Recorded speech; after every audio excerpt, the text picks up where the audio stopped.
This is the Spirit and Wellness Show. News and information from a higher perspective. Your host, Harry Wilkinson. Yes, welcome to the Spirit and Wellness Show. I am your host, Harry Wilkinson, and this is the show where we talk about the days and weeks issues, current events, health issues, entertainment, all from a higher perspective, from a spiritual perspective, if you will. Well, of course, we talk a lot about the difference between spirituality and religion. We'll get into that, but from a higher perspective, we look at what's going on in the world, and we look at the things that we're seeing on the news, for instance, or in our daily lives, that we may interpret negatively, and rather than interpret them negatively, or rather even to interpret them positively, we take a look at what we're creating and see how it can guide us to a deeper meditation about ourselves and who we really are. The news media is filled with all kinds of statements. The other day I heard the employment numbers were out, saying that unemployment had dropped and more jobs were created, and then it was said that that was not a good thing because it meant that something else was wrong, or people were dropping out of the workforce. And so interpretation means a lot. Numbers are essentially meaningless. So when we take in information and we judge it as being negative or positive, we are creating something that doesn't directly come from whatever information we are perceiving. In other words, from a spiritual perspective, if we are looking at the world that we create, this what I call the illusion, the holograph of the world that we create with our minds and our abilities and our spiritual essence. Everything we create has a meaning for us. Everything we create has something that we get from it. So, long story short, rather than to turn away from what the media presents to us, as many spiritual seekers do, because they find what they perceive to be the negativity of a lot of news broadcasting. They find that rather disturbing, and so they will tune out. And that's understandable, and to a certain degree, we all need to do that. However, in some cases, well, some seekers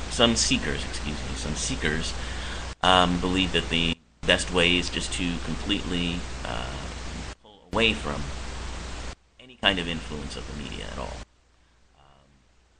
And I've always said I don't believe that's possible. I believe that we're always going to have these things filter through somehow. And so we have to learn how to take those in and deal with them from a higher perspective. And so that's what this show is all about. Now, last week we talked quite a bit about religion and social protest. And I mentioned that, quite often religion is the antithesis to our own spirituality. Spirituality is about unity, recognizing our oneness with all that is, recognizing our direct connection with God. And in many cases, religion is not only doesn't help with that, it actually moves against that, because religion is about establishing a territory. A religion is about saying, we know what God looks like, we know what God wants of us, and anybody else is wrong and mistaken. It's about morality in many ways,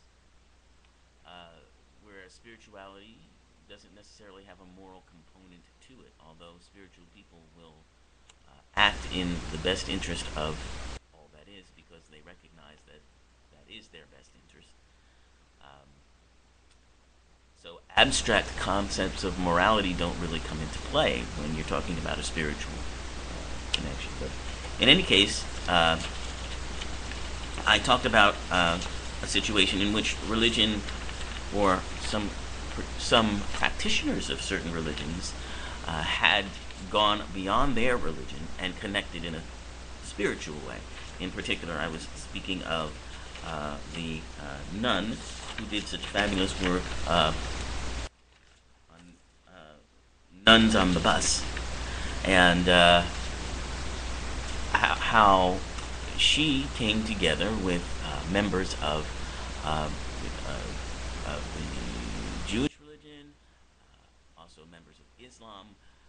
They came together to create an agenda for a political agenda to counter the political agenda of our Republican candidates, Paul Ryan and the presidential candidate himself, Mitt Romney, to counter their vision of how the government should be run with cutbacks to necessary services to those who need our help the most.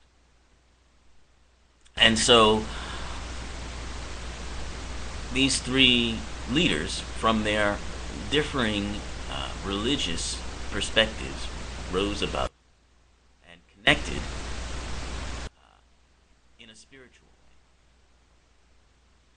because they were so moved to create this in the world, to create this alternative in the world to the way that taxes and financing and government is perceived, to create an alternative to what has been proposed. So that is a great, to me, a very great example of how spirituality counters and goes beyond the often limiting aspects of any particular religion. All right, so we've talked quite a bit actually about social protest and what it means to us spiritually, and I think that fits in really well. Today we're also going to talk about relaxation and meditation and how that is a groundbreaking or pioneering area of scientific research. And we're finding how relaxation and meditation can really, change your life and bring you greater health and rewards and deepen your spiritual practice. So we'll talk about that. We'll talk about this being National Yoga Month. So there are many yoga studios across the country that are offering a week of free yoga classes. So you may want to go and find a local studio nearby that will offer you some free classes this month.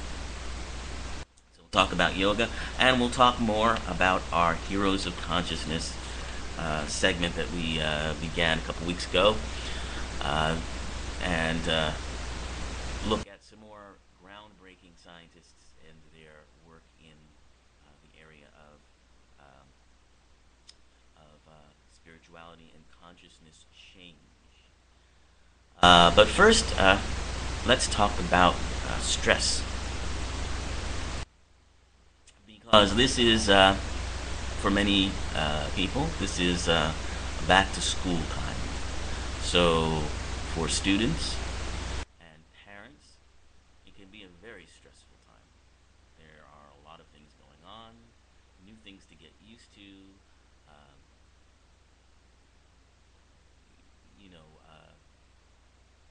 there schedules to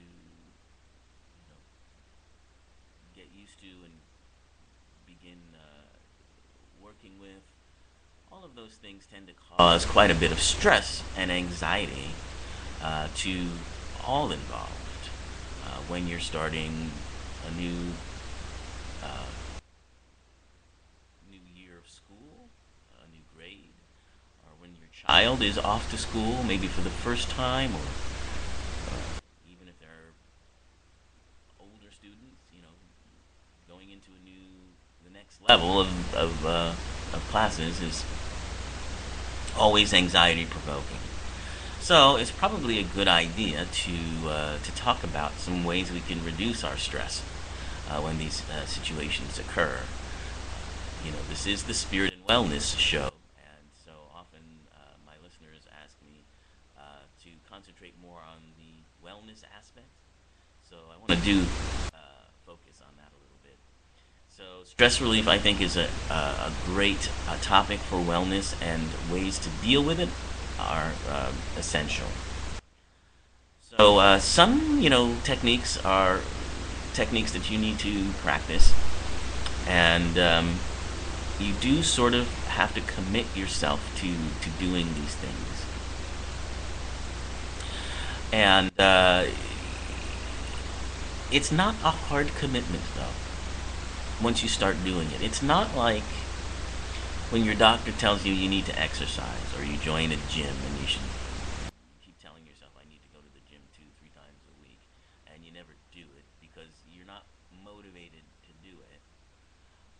Because you'll do it for a while, and then you'll probably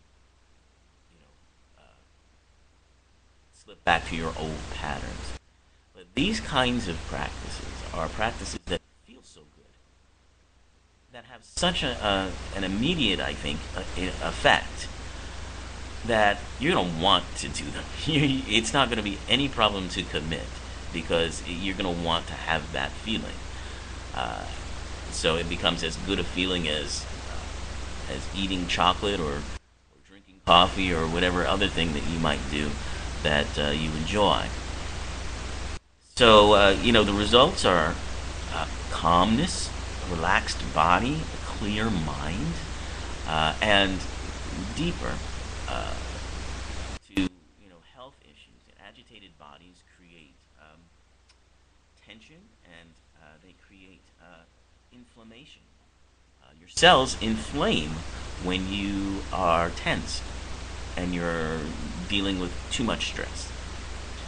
So when we learn our relaxation techniques, we learn how to reduce that, and that helps us to reduce potential illnesses. So one of the first techniques that is essential to reducing stress is very easy. You don't have to go out and buy a lot of CDs to do it.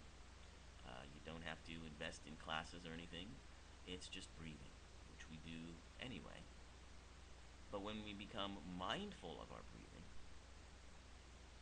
it influences the mind, it influences the body, and it influences your moods. When you just focus your attention on your breathing, and you're not going to do anything to change your breathing, just notice it. That moves you in the direction of relaxation. If you, for instance, focus on your breathing rather than focus on your worries or your sources of anxiety, you begin to shift your awareness to that higher perspective, if you will, that I've been talking about. Breathing helps you really shift that awareness. So, when confronted with something that, for instance, comes across on the news that stresses you, that causes you anxiety, breathing exercise can shift you to that higher awareness. So let's look at some breathing exercises that you can do that will help you in shifting this attention away from that which causes you anxiety. And moves you towards calm and more spiritual approach. So mindful breathing uh, can come in many different forms to help you reduce stress. Now, this is a breathing technique that is taught often in yoga classes. So that goes along with Yoga Month this month. Uh, it's called the stimulating breath, and it increases your energy and your alertness without making you um, anxious. The way that many people drink coffee, or they have their little pills they take to bring up their energy. This naturally brings up your energy. So you start by inhaling and exhaling rapidly through your nose. You keep your mouth closed, but relaxed, and you inhale and exhale quickly through your nose. Your breath in and your breath out are equal in duration, but short as possible. It's kind of noisy. Sounds like this.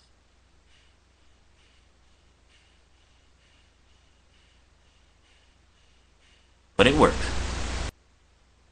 Another thing to do is you can try for a 3 in and out breath cycle per second. This produces quick movement of the diaphragm. And then after each cycle, you breathe normally. So 3 in and out breath cycles very quickly in a second. And when you're first trying this, you only want to do it for a short time. 15 seconds is recommended. And later on, you can increase your time as you get more used to it. Um, you may feel invigorated when you do this sort of breathing. Um, you may feel like you just had a great workout because you've gotten all this energy going. And you'll feel the diaphragm move, your chest, your abdomen. And it's a better energy boost than taking that cup of coffee, let me tell you. All right, so now when you need to relax, here's another exercise to do. It's the 4, 7, 8 exercise. It's very easy, and it takes no time. It requires no equipment, and you can do it anywhere. All you do is sit with your back straight. Okay, your tip is at the just above your upper front teeth, and that's where it stays for the entire exercise. First thing you do is exhale completely through your mouth. Then you close your mouth and inhale quietly through your nose and count to 4. 1, 2, 3, 4. And then you hold that breath and count to 7. 1, 2, 3, 4, 5, 6, 7. And then you exhale completely through your mouth, and you make a whooshing sound.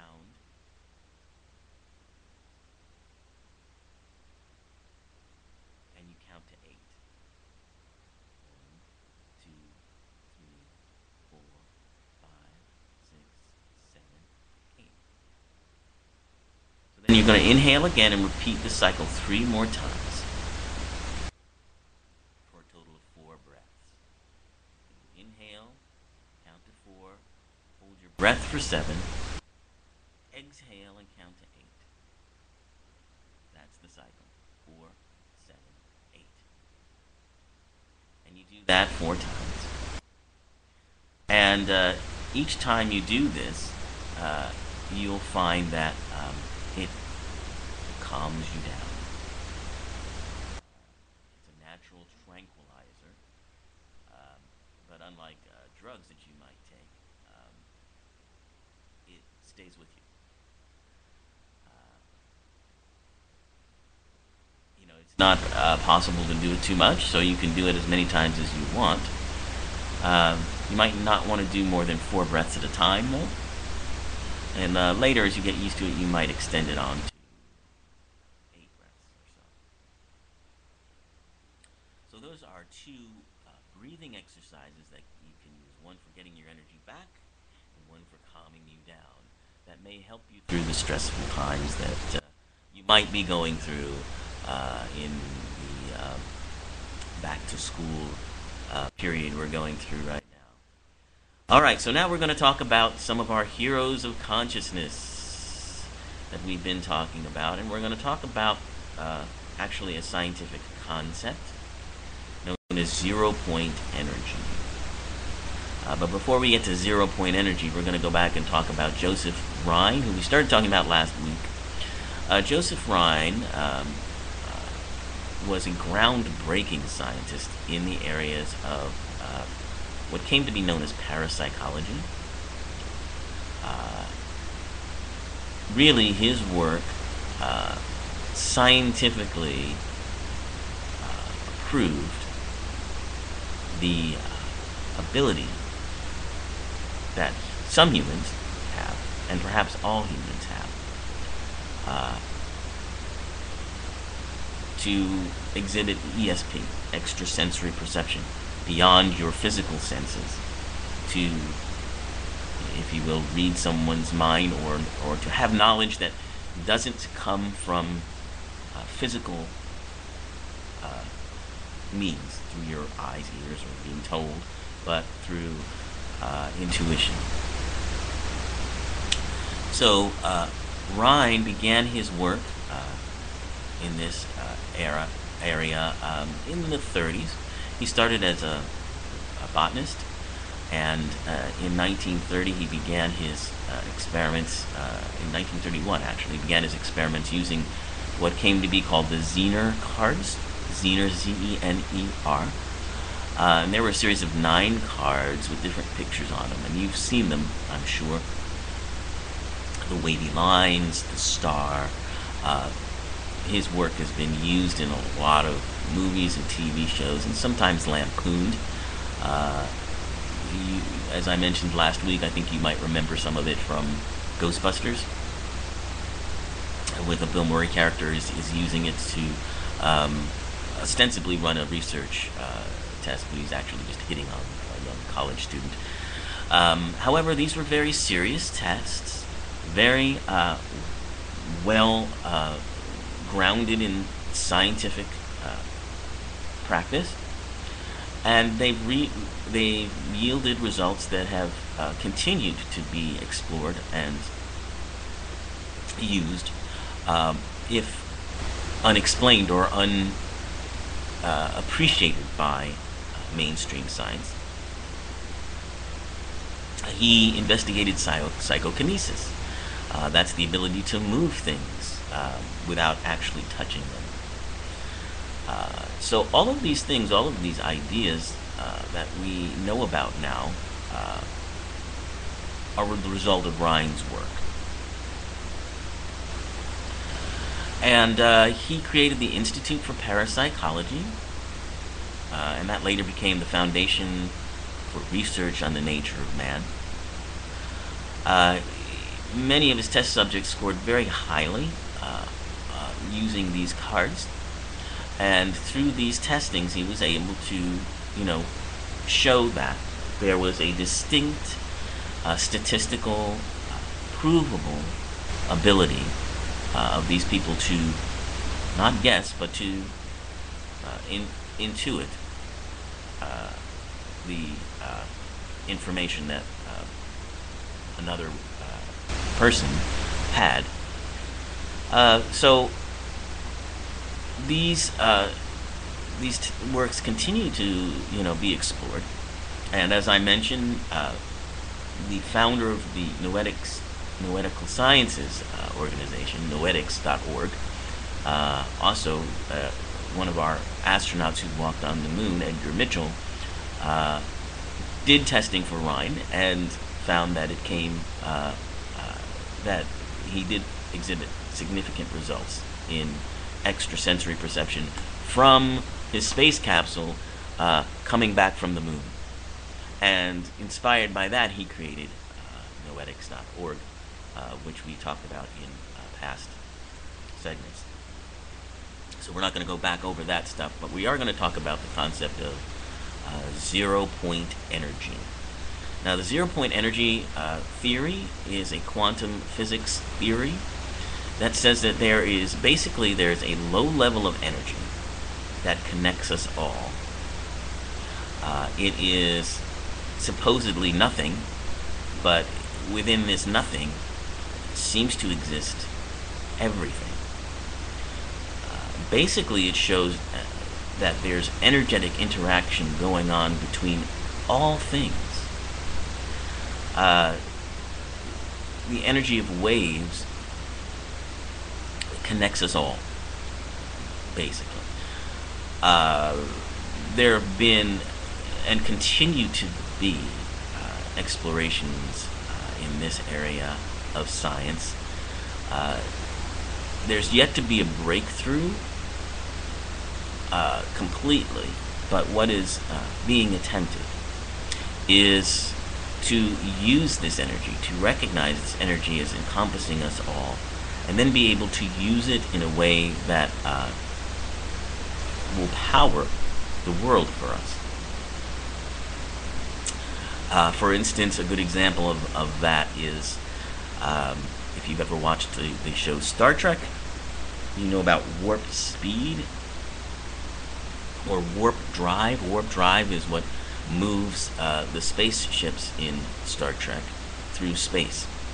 And they do it by bouncing off, literally, of this zero-point field. That's what warp drive is. And so NASA is very consciously trying to take care of research this kind of energy and see if it can be used. And they're very hopeful about it. The most recent article was in March of 2004, published in Aviation Week and Space Technology. And they're very excited about finding useful energy from this zero-point energy field. So we'll talk more about the research that's going on in that area, and more from our Heroes of Consciousness series next week. Until then, keep the spirit,